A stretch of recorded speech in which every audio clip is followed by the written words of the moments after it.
Hey everyone, how are you all of you? So let's start our chapter number 3 in English and our chapter name is Importance of Food.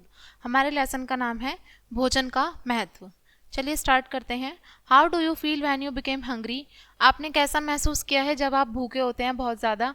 Can you do your work properly? क्या आप अपना काम ठीक से कर सकते हैं? Can you walk and run smoothly? क्या आप चल सकते और भाग सकते बिल्कुल स्मूथली हैं? तो इस चैप्टर को पढ़ेंगे और जानेंगे कि खाने की इंपॉर्टेंस क्या होती है. चलिए स्टार्ट करते हैं. Rohan's mom call her sons for dinner. Rohan की मॉम जो है अपने बेटों को डिनर करने के लिए बुला रही हैं. But Rohan denied to take the dinner. लेकिन रोहन जो है वो खाना खाने से मना कर रहा है. Mom said why don't you give be a good boy and eat your food like your younger brother who eat everything.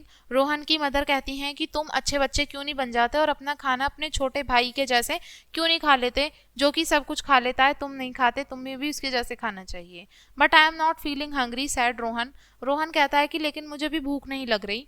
Okay, you won't be hungry for sweets also. लेकिन तुम्हें अभी मिठाई के लिए भी भूख नहीं लगी होगी, रोहन की मॉम ने कहा. She walk over the counter top and brought the mouth watering chocolate cake. और वो वहाँ से गई और काउंटर टॉप से उठा के क्या ले आई? मुंह में पानी आ जाने वाला चॉकलेट केक ले आई. Okay, who wants a piece of chocolate cake? Okay, इस चॉकलेट केक में से कौन एक टुकड़ा लेना चाहेगा? Before anyone else that table could utter a single word. अब इससे पहले कि टेबल पे कोई एक सिंगल वर्ड भी कुछ कह पाता, रोहन वहां से बोल पड़ा, कहने लगा मैं लूंगा. रोहन की मॉम कहने लगी, रोहन अभी तो तुमने कहा कि तुम भूखे नहीं हो. You can not have this chocolate cake. इसलिए अब तुम्हें चॉकलेट केक खाने के लिए नहीं मिलेगा. I got hungry all of a sudden sad Rohan. Rohan ने कहा कि मुझे अभी बहुत तेज भूख लगी है, मैं खाऊंगा. Good, I bet you are ready to eat your peas and apple then. चलो पहले शर्त लगाते हैं कि तुम पहले पीस, तुम्हें मटर खानी होंगी और सेब खाने होंगे इसे खाने से पहले. आगे देखें क्या होता है. I am not hungry for them. मुझे उसके लिए भूख नहीं लगी, मुझे सिर्फ और सिर्फ एक केक का टुकड़ा चाहिए, रोहन ने कहा. Rohan, everything will not go according to you. Rohan, हर कुछ तुम्हारे अनुसार नहीं चलेगा. तुम्हें केक का टुकड़ा तब मिलेगा, तब तुम्हें सबसे पहले अपना डिनर खाना पड़ेगा, तभी तुम्हें मिलेगा. But I am not feeling hungry. लेकिन मुझे भूख नहीं लगी. रोहन के डैड ने कहा, well I think you should not eat the chocolate cake. Well अच्छा है, मैं सोच रहा हूँ कि तुम्हें चॉकलेट केक नहीं खाना चाहिए. You may leave the table. अब तुम टेबल से जा सकते हो. रोहन ने अपने टीथ को ब्रश किया और जाकर वो सो गया. Yes dad answered Rohan. Rohan ने आंसर किया, yes dad. As Rohan stood up from the table. जैसे ही रोहन अपनी टेबल से उठा, उसका भाई जो था वो जो कि क्या कर रहा था, एक एरोप्लेन उड़ा रहा था. After a bite of chocolate cake he made a safe landing in his brother's room. एक चॉकलेट केक की बाइट लेने के बाद में उसकी अपने भाई के कमरे में सेफ लैंडिंग होती है. Rohan ran to him as fast as he could. Rohan उसके पास भागकर आता है तेजी से, जितना तेज वो भाग के आ सकता था. लेकिन उसका छोटा भाई कमरे से बाहर जा चुका था. Being sent to bed without having dinner. भाई वहाँ से बेड पे सो जाना बिना खाना खाए उसके लिए थोड़ा मुश्किल तो था, लेकिन उसके छोटे भाई ने उसको थोड़ा और इरिटेट किया था, उसको और ज़्यादा परेशान किया था. Though he went to his bed to sleep. चलो अब कोई नहीं, वो जाके सोने की तैयारी करता है. He found it hard to fall asleep that night. अब उसने देखा कि सारी रात उसको नींद आनी मुश्किल हो गई, मुश्किल से ही उसको नींद आ पाई. His stomach roared like an angry lion and he felt dizzy. अब उसका जो पेट था वो बिल्कुल भूखे शेर के जैसे, गुस्से में शेर होता है वैसे दहाड़ रहा था और उसको थोड़ा डिजी फील हो रहा था. मुझे बहुत भूख लगी है, रोहन ने तेजी से कहा. रोहन अब कमज़ोर महसूस कर रहा था. The room seem to be spinning. अब जो कमरा था चारों तरफ वो घूमता हुआ उसको दिखाई दे रहा था. He walk to the kitchen to find something to eat. अब वो किचन की तरफ जाता है खाने के लिए कुछ ढूंढने के लिए. When Rohan open the refrigerator door he was shocked to see a crocodile swimming in a jar of pickle.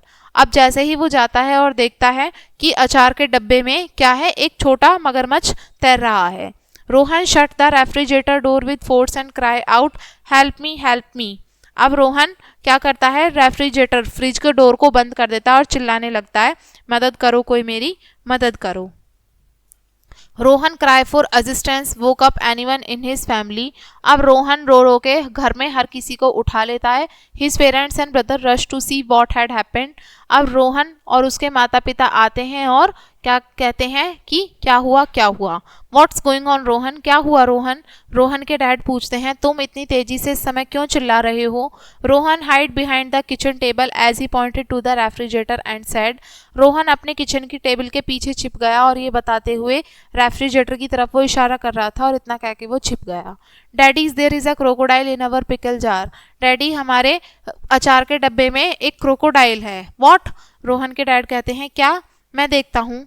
Rohan ने कहा there is a crocodile in our pickle jar, हमारे पिकल के जार में एक क्रोकोडाइल है। रोहन की मदर और ब्रदर भी उनके साथ में जुड़ गए किचन की टेबल के पीछे।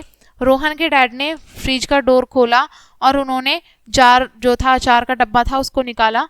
There is a crocodile in a jar, please get it out of there, cried Rohan. Rohan चिल्लाने लगा यहाँ पे जार में क्रोकोडाइल है, प्लीज इसको यहाँ से बाहर ले जाओ। Rohan dad took a huge bite of the pickle. Rohan के डैड ने अचार में से एक बड़ी सी बाइट ली। Which seem to a Rohan a crocodile, जो कि रोहन को कैसी दिखाई दे रही थी, क्रोकोडाइल के जैसी लग रही थी। Wow sad Rohan dad, this is so tasty. Rohan के डैड ने कहा ये तो बहुत टेस्टी है। क्या हो रहा है यहाँ पे, रोहन ने कहा यहाँ क्या हो रहा है, क्रोकोडाइल कहाँ है, मैंने तो इसे जार में ही देखा था। It showed me his teeth, वो मुझे अपने दांत दिखा रहा था। After Rohan was reassured everything was okay, Rohan को ये हो गया कि सब कुछ ठीक है। उसके पेरेंट्स को याद आया कि खाने की इम्पोर्टेंस क्या है जिसकी वजह से उसको एनर्जी मिलती। उसकी मॉम ने कहा your stomach was empty and that's why you had felt dizzy and weak, तुम्हारा जो पेट है वो बहुत ज़्यादा खाली हो गया है जिसकी वजह से तुम्हें थोड़ा कमज़ोर महसूस हो रहा है। When you feel that way your eyes can play tricks on you, जिसकी वजह से तुम्हारी जो आंखें तुम्हारे साथ चालाकी कर रही हैं। There is no crocodile in the pickle jar, pickle के जार में कोई भी क्रोकोडाइल नहीं है। अगले दिन रोहन की मदर ने दोनों भाइयों को खाने के लिए बुलाया। Who's wants to eat chocolate cake, chocolate cake कौन खाना चाहेगा। Rohan said that he did not want any, Rohan ने की कहा कि वह अब कुछ नहीं खाना चाहता। ही टोल्ड हिज मदर, उसने अपनी मदर से कहा mom first I want to take some supper and then I will eat it, पहले मुझे कुछ खाना चाहिए तभी मैं और कुछ खाऊंगा। Good my son said his mom, उसकी मॉम ने कहा अच्छा है। ठीक है, तो ये था हमारा lesson importance of food. I hope आप फूड की इम्पोर्टेंस को समझ गए होंगे, क्या फूड की इम्पोर्टेंस होती है। चलिए इसके वर्ड मीनिंग देख लेते हैं। वर्ड मीनिंग में हमारा फर्स्ट वर्ड है प्रिटेंडेड। प्रिटेंडेड का मतलब होता है झूठी कल्पना करना, यानी कि ऐसा कुछ हो भी ना और हम ऐसा समझ लें, कल्पना कर लें। इरिटेटिंग, इरिटेटिंग का मतलब है किसी को गुस्सा दिलाना। डिजी, डिजी का मतलब है कंफ्यूज हो जाना।